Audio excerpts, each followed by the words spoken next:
오늘 우리에게 주신 하나님의 말씀은 요한복음 6장 16절에서 21절까지입니다. 저물매 제자들이 바다에 내려가서 배를 타고 바다를 건너 가버나움으로 가는데 이미 어두웠고 예수는 아직 그들에게 오시지 아니하셨더니 큰 바람이 불어 파도가 일어나더라. 제자들이 노를 저어 시베리쯤 가다가 예수께서 바다 위로 걸어 배에 가까이 오심을 보고 두려워하거늘 이르시되 내니 두려워하지 말라 하신대 이에 기뻐서 배로 영접하니 배는 곧 그들이 가려던 땅에 이르렀더라.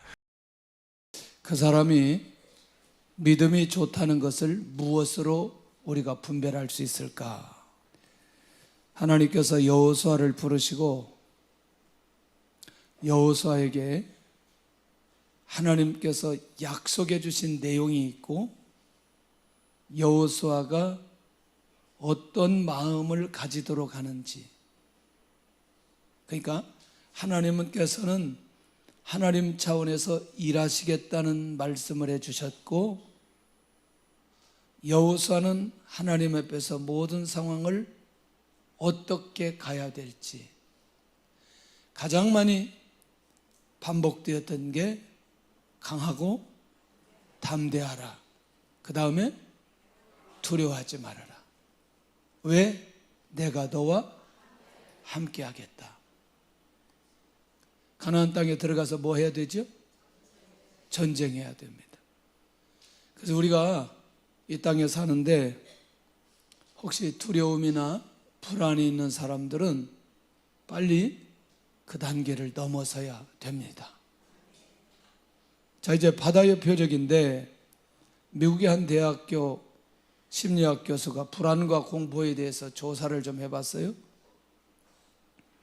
첫째, 제일 많이 불안하고 두려운 게 미래에 대한 불안이라는 거죠. 공연한 불안.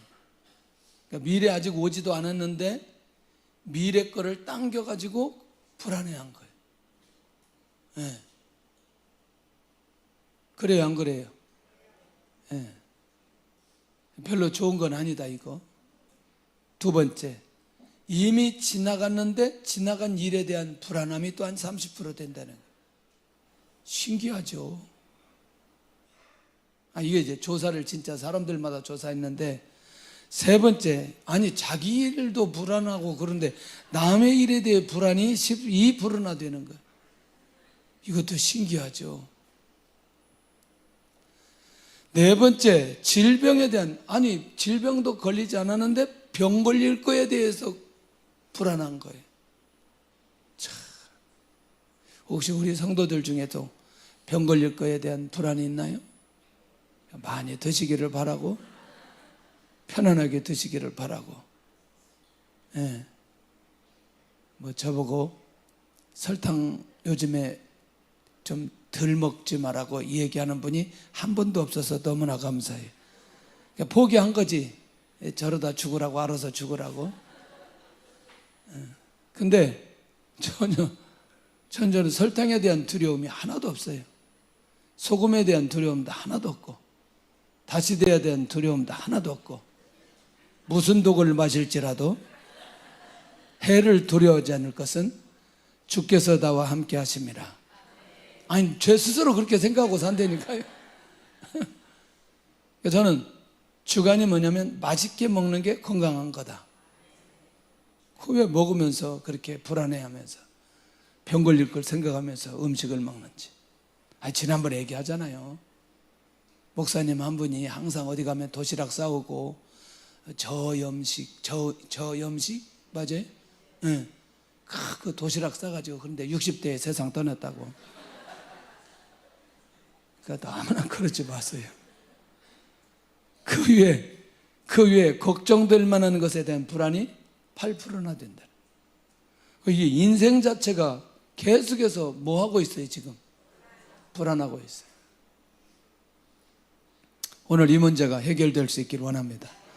예수님을 제대로 만나지 못하면 사람들은 모두 다 불안하게 되는데, 오늘 이제 예수님께서 그 바다 위로 걸어오셨던 단순한 사건인데, 이 단순한 사건이 일어나기 전에 지난주에 500여로 5,000명을 먹이시고 남는 표적을 보여주셨습니다. 지극히 계산적인 제자들, 그리고 이기적인 사람들, 그런 사람들 안에서 한 사람의 헌신으로 문제를 해결하셨어요. 어린아이, 보리떡 5개, 물고기 2마리. 어린아이 것.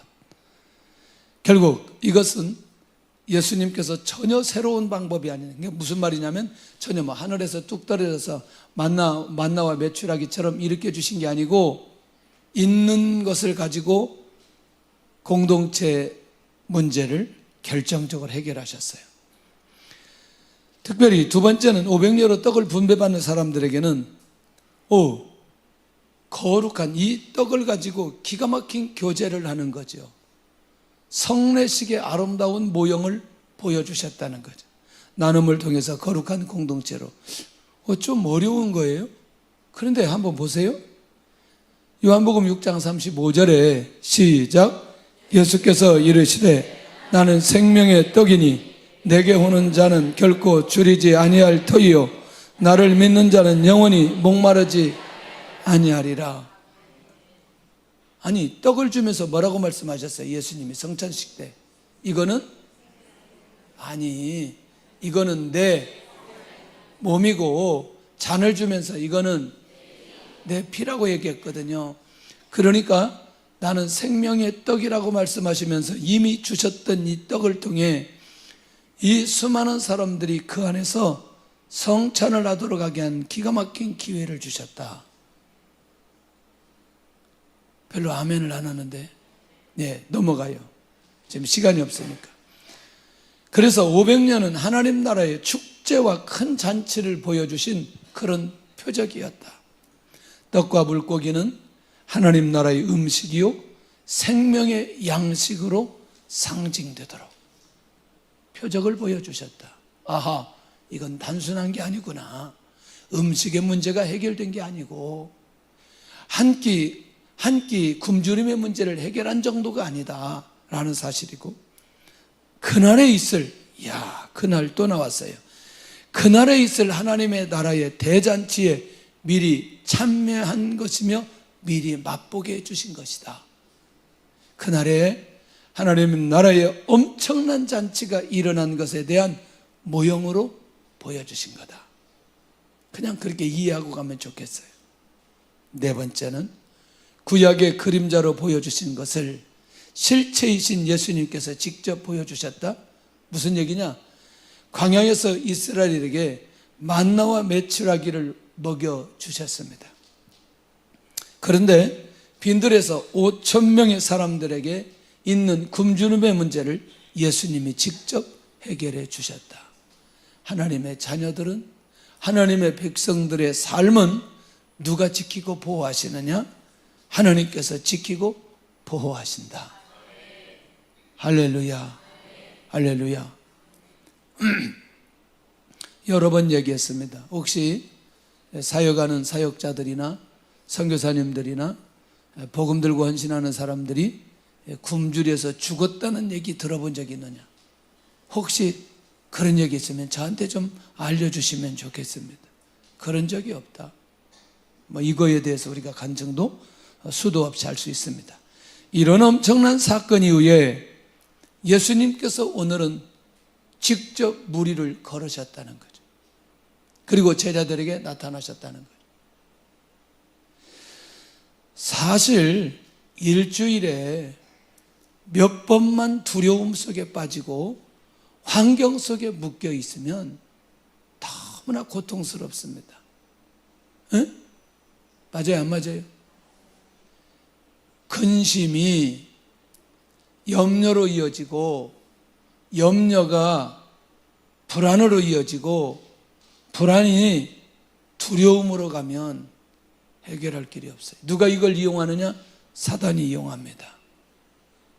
맞죠? 무슨 말인지? 그래서 빨리 속히 우리는 자유해야 되는데 그 원리와 방법을 오늘 본문에서 찾아봐야 될 필요가 있다는 거죠. 자, 오늘 내용이 아주 간단해요.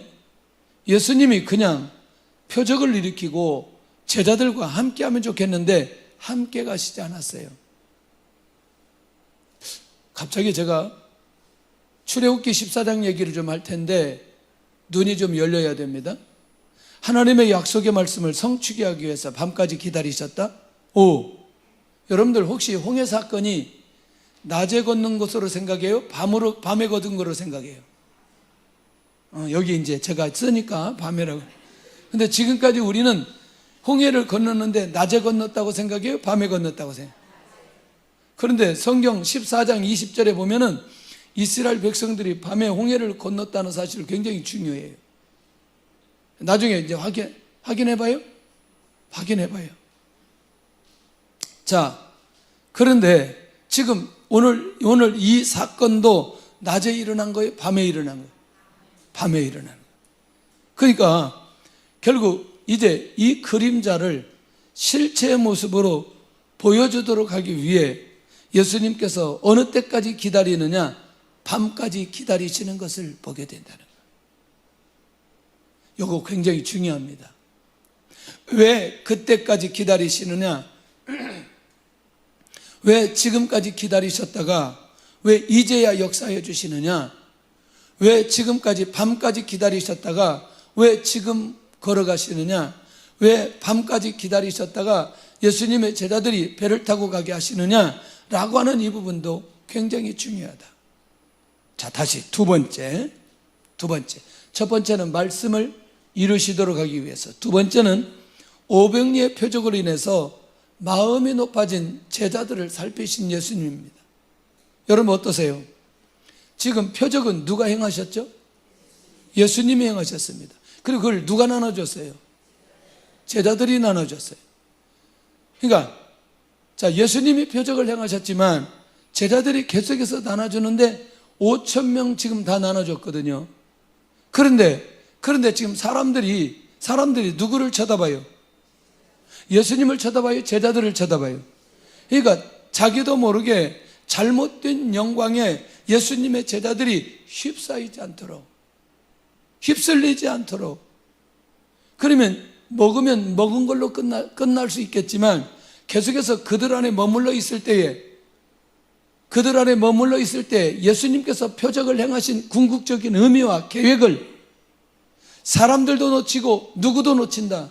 예수님의 제자들도 놓칠 수 있기 때문에 예수님이 그들과 함께 하지 않고 이들을 격리를 시키는데 결국 주님을 통해서 나타난 표적을 자신의 영광으로 가리지 않도록 하는 게 주님의 계획과 주님의 의도가 이 안에 있는 것을 보게 된다는 거예요. 세 번째, 지금 이들이 무엇을 경험했느냐? 아니, 가장 굶주릴 때 가장 중요한 문제를 하나님의 능력으로 예수님이 그들에게 보여주셨어요. 그런데 중요한 건 뭐냐면 계속해서 이 사람들의 생각은 예수님보다 무엇에 더 관심이 많느냐? 표적에 더 관심이 많은 거죠. 그러니까 결국 예수님이 5,000명을 먹이신 표적이 중요한 게 아니고 예수님이 누구인가를 그들에게 보여주기를 원하셨다는 거예요. 이 말이 굉장히 중요한데, 예수님이 그들에게 표적을 보여주신 건 굶주리의 문제를 해결하는 것이 궁극적 목적이 아니고 예수님이 누구인가를 그들에게 보여주고 싶은 거예요. 예수님이 누구다? 하나님이시다. 할렐루야. 예수님이 메시아이다. 예수님에게 집중하고 예수님에게 관심을 갖고 예수님을 믿고 예수님을 따라가도록 하기 위해서 그들에게 표적을 행하셨는데, 그들은 예수님보다 무엇에 더 관심이 많다? 표적에 더 관심을 많고 거기에 집중하는 사람들.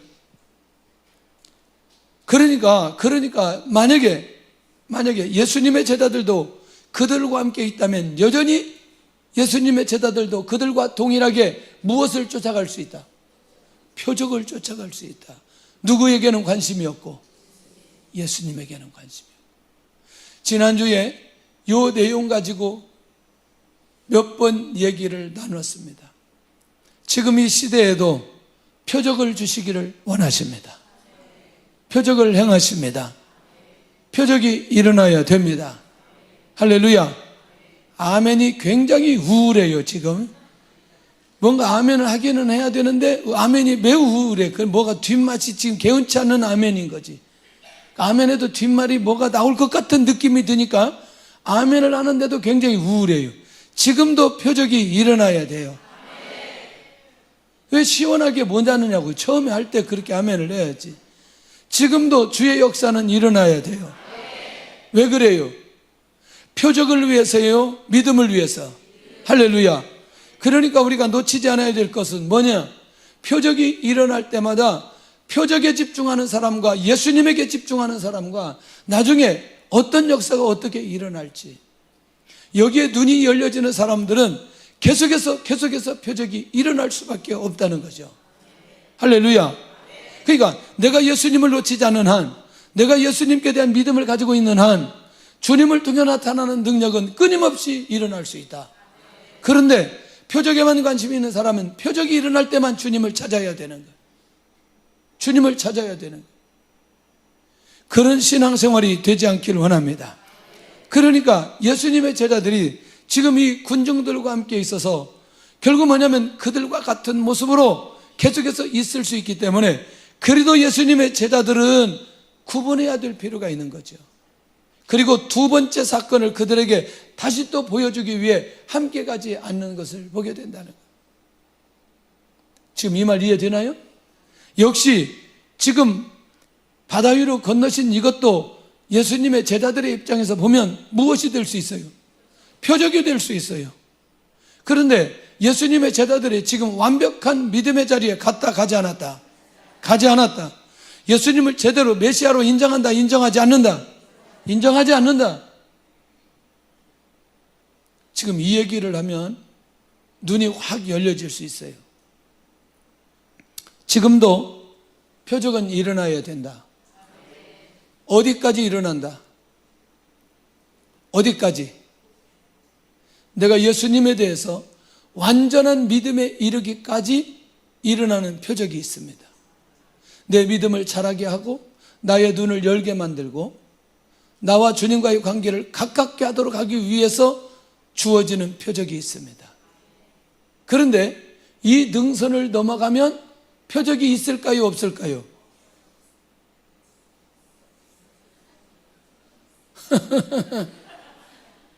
자, 내 믿음을 키우기 위해서 계속해서 표적을 보여주시고 정점까지 이르게 하십니다.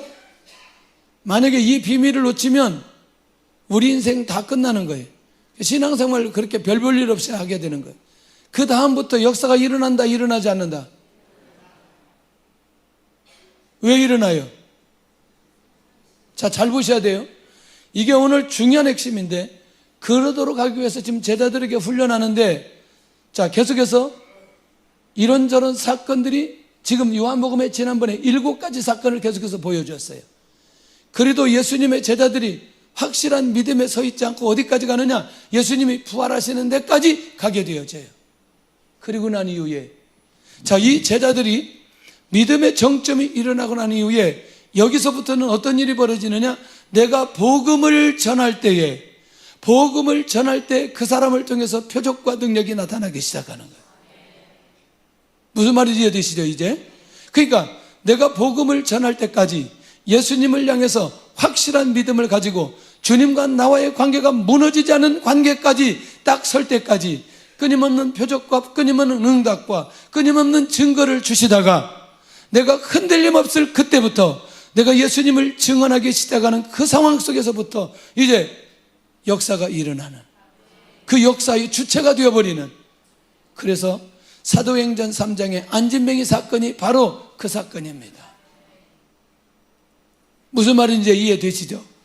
아, 이제는 나의 믿음을 성장하기 위해서 일어났던 수많은 표적과 능력이 꼭 나에게 필요한 건 사실이었으나 이제는 나를 통해서 그 능력이 나타나도록 하게 하는 이 단계까지 가는 게 우리의 신앙의 완성인 걸, 믿음의 완성인 걸 절대로 놓치지 않았으면 좋겠다는 거죠. 그러니까 아직 예수님의 제자들이 완성된 단계에 이르렀다? 과정 속에 있다? 그러면 나도 과정 속에 있는지 완성이 되었는지 살펴볼 필요가 있다는 것이죠. 아멘. 굉장히 중요한 얘기입니다. 그래서 제자들을 먼저 보내시고 다음 사역을 주님이 준비하시면서 이 비밀을 예수님이 하나님이시라는 사실을 열어주고 싶은 거예요. 그래서 예수님은 식사를 할 때나 여행을 할 때나 대화를 할 때나 산에 오를 때나 또 소수의 제자들이 모였을 때나 언제나 예수님은 제자들을 양육하시는 거예요. 눈을 열어주시는 거예요.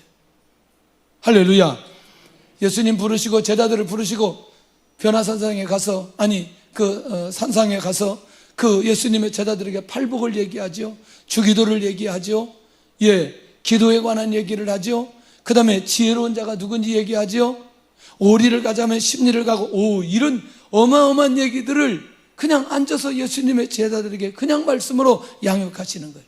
근데 지금은 그 현장이 어디이다? 바다라는 거죠. 지금은 바다라는 거죠. 이 현장에서 또다시 예수님께서는 제자들을 양육하시고 제자들의 눈을 열어서 그리고 예수님이 하나님이신 것을 믿는 단계까지 가게 만드는 그 시청각 교육을 하기 위해서 지금은 함께하지 않는 것을 보게 된다는 거예요. 아멘. 아멘. 놀라운 비밀이 하나 있어요. 토론을 하는데 그 안에 영적인 수준이 있는 사람이 있는 가운데 토론을 하는 거하고 영적인 수준이 없이 난상 토론하는 거하고는 차원이 다릅니다. 영적인 수준이 있어 어느 단계까지 오르도록 하기 위해서 옳은 토론은 모두 다 이 공동체가 상향 조정되어서 그 토론의 가장 리더인 사람의 생각까지 함께 할 수 있습니다. 그런데 그 리더가 없는 토론은 나중에 결과가 뭐냐? 싸움박질만 하게 되는 거예요. 무슨 말인지 이해되시죠? 이해되시죠? 우리는 그런 경험이 없지만 지난번에 어느 목사님이 그런 얘기해요. 교회에서 탁구를 치기 시작했대요. 탁구. 그래서 다 탁구를 치는데 서로 뭐 도토리 기재기하고 다 똑딱볼하고 뭐 이렇게 그 밥푸고 국푸고 하는 정도의 수준. 국 분다 그 말은 탁구를 치는데 정상적으로 치는 게 이렇게 치는 거죠. 이렇게 쳐야 되는데 이렇게 치는 거죠. 근데 어느 날 선수 출신이 하나 왔다는 거예요.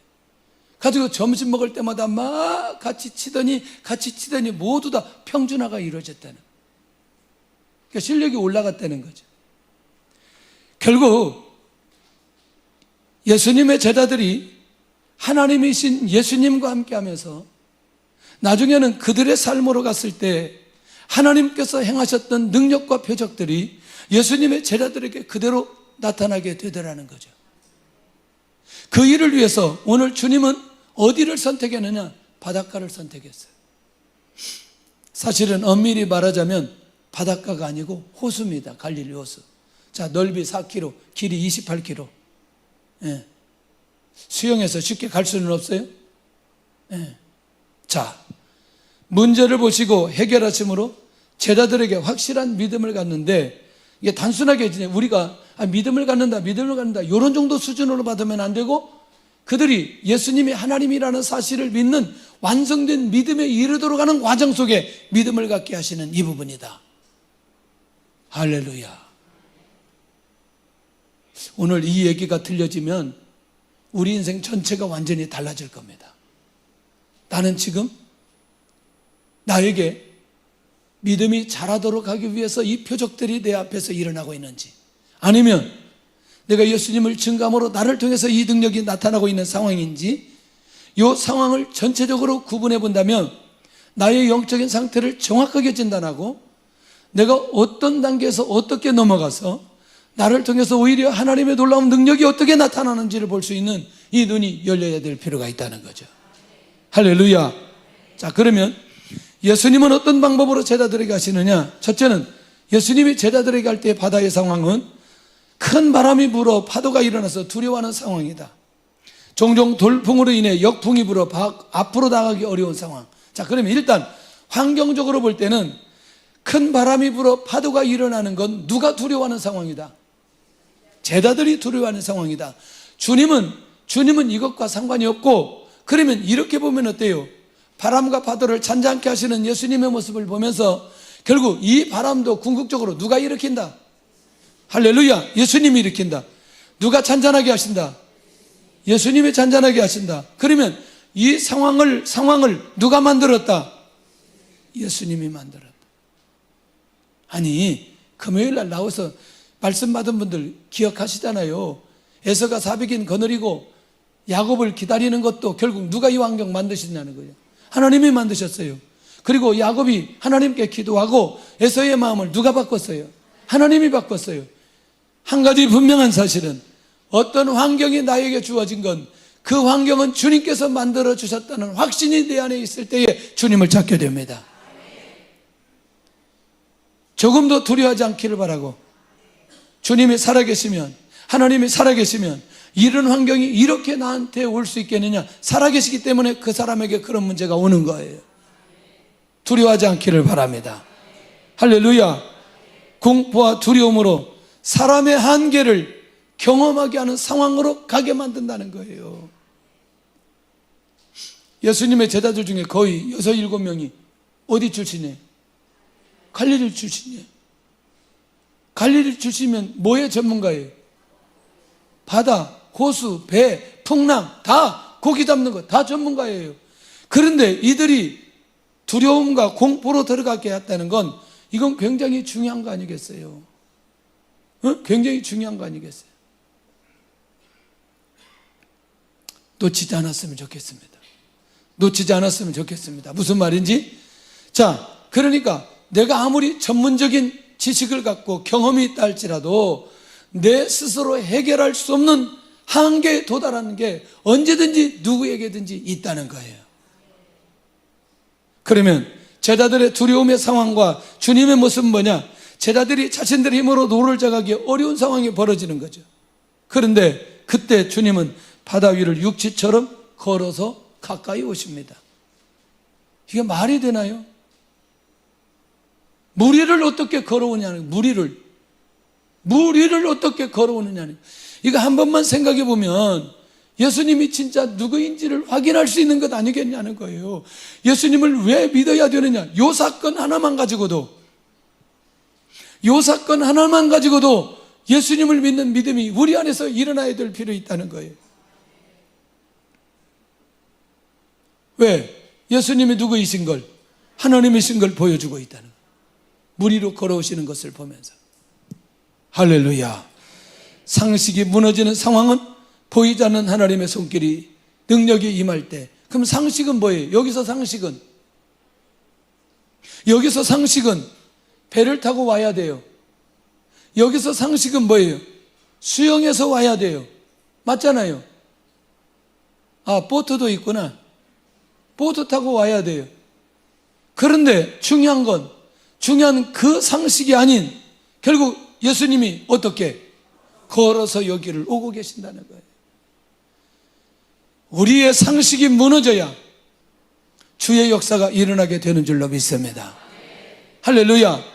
언제나 주의 역사는 우리의 상식을 초월해서 그 역사가 일어난다는 사실을 우리가 절대로 놓치지 않아야 될 필요가 있다는 거예요.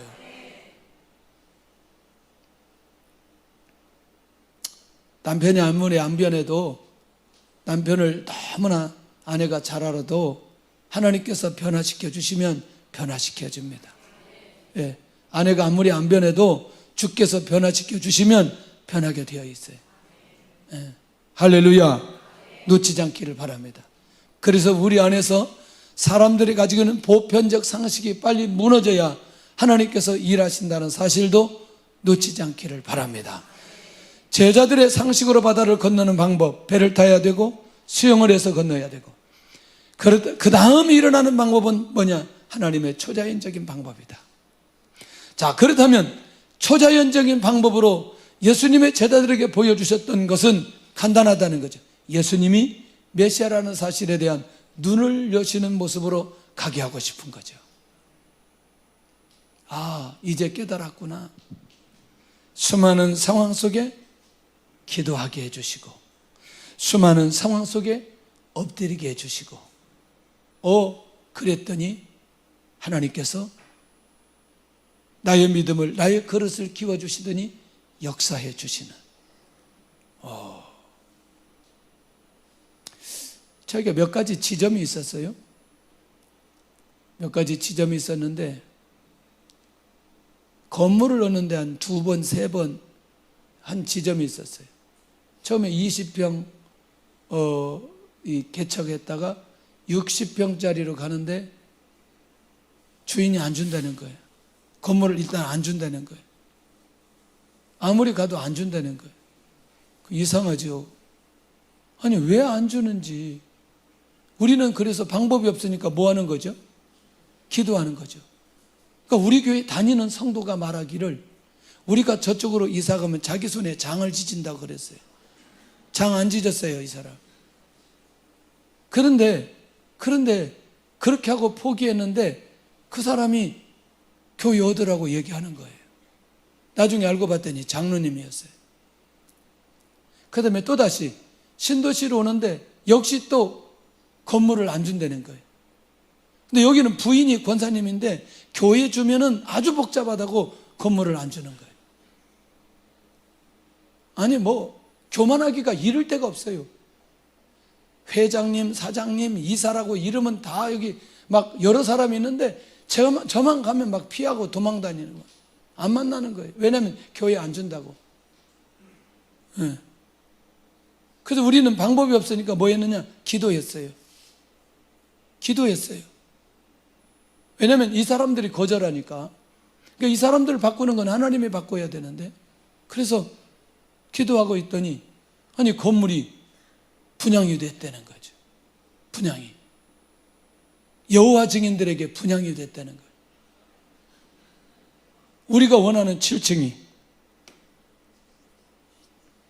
그래서 제가 가서 회장님을 만나가지고 회장님 제가 한마디 좀 하겠는데요. 이 건물은 조금 있으면 망합니다. 왜냐하면 여호와 증인 들으면 이 건물 망하는데 알아서 하라고. 나는 지금부터 기도하겠다고. 그랬더니 연락이 왔어요. 우리는 7층인데 5층 얻으면 안 되겠냐고. 안 된다 그랬어요. 우린 기도를 7층 했기 때문에 반드시 7층으로 간다. 조금 있다 연락이 왔어요. 7층 그러면 얻어도 되겠냐고.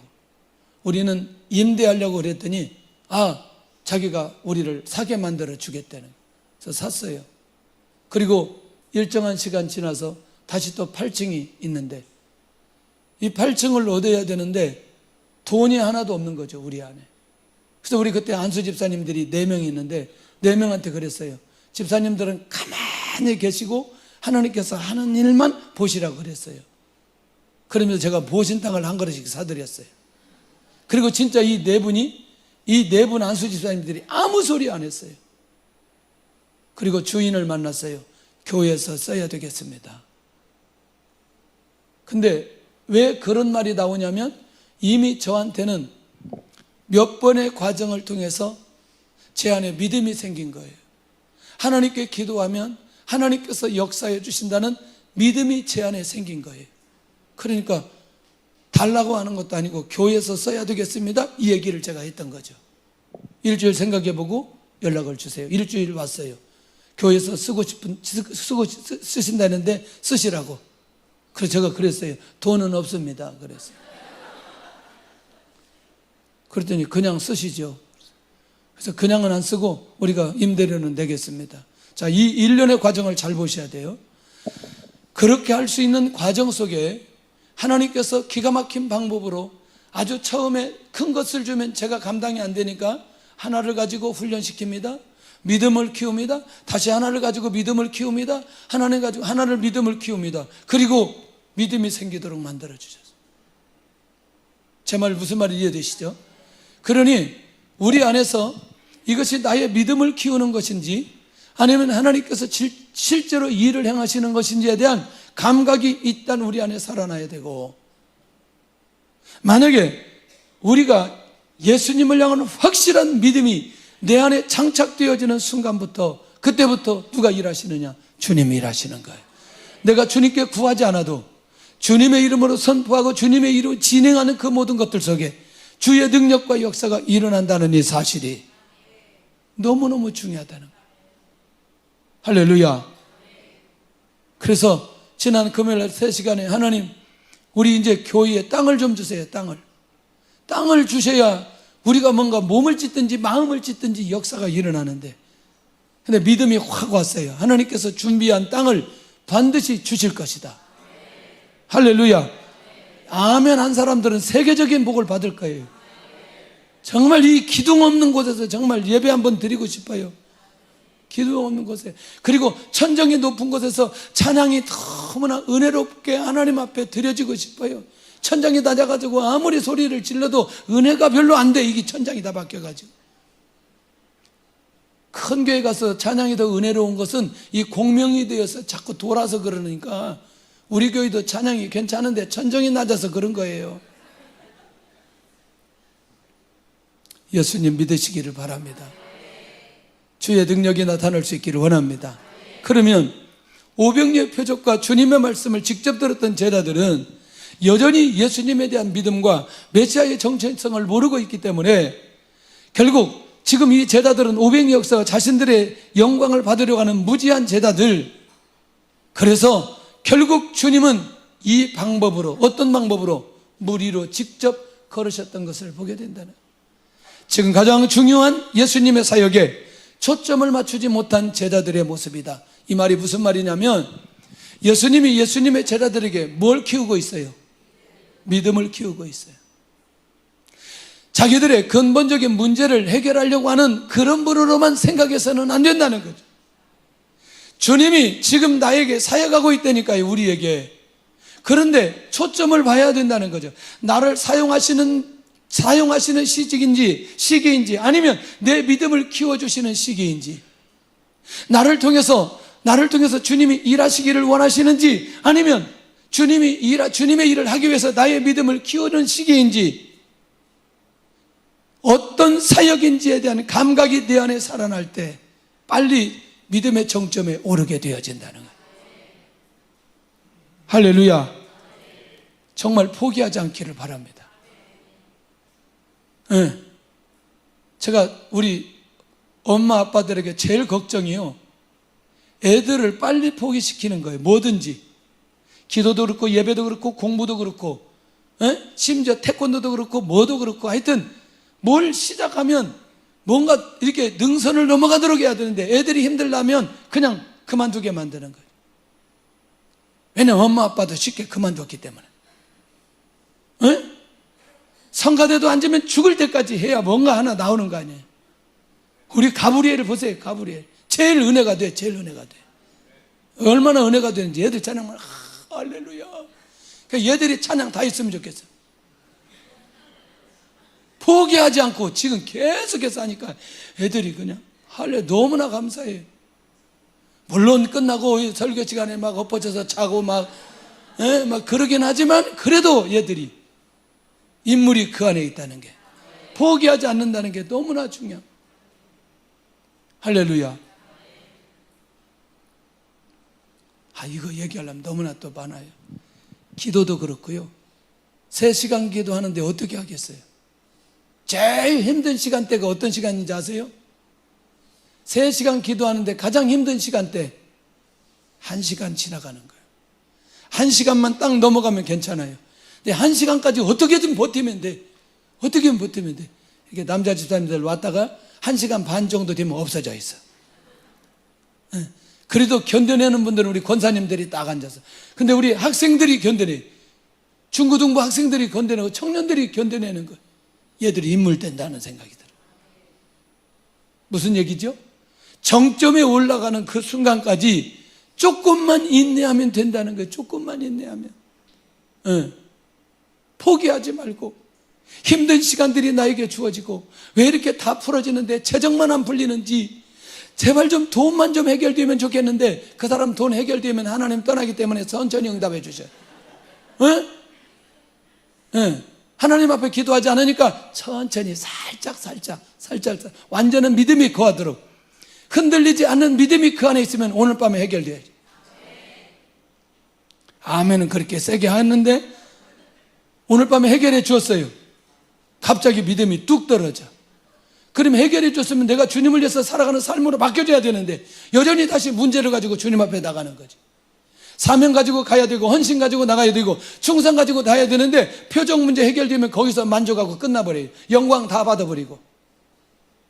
어느 수준에 머무를 거냐, 이게 정말 중요하다는 거예요. 어느 수준에 머무를 거냐.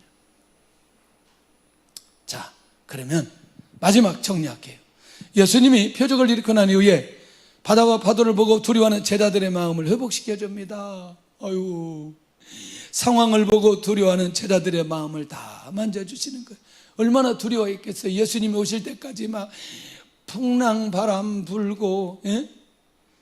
이제 어제의 표적을 잊어버리고 믿음의 마음을 유지하지 못한 이 제자들의 모습을 주님께서 보시고 묻지도 않고 그들의 마음을 그냥 주님이 직접 찾아와 주심으로 해결해 주시는 거예요. 해결해 주시는 거예요. 그러니까 두려운 마음은 주님을 만나야 해결됩니다.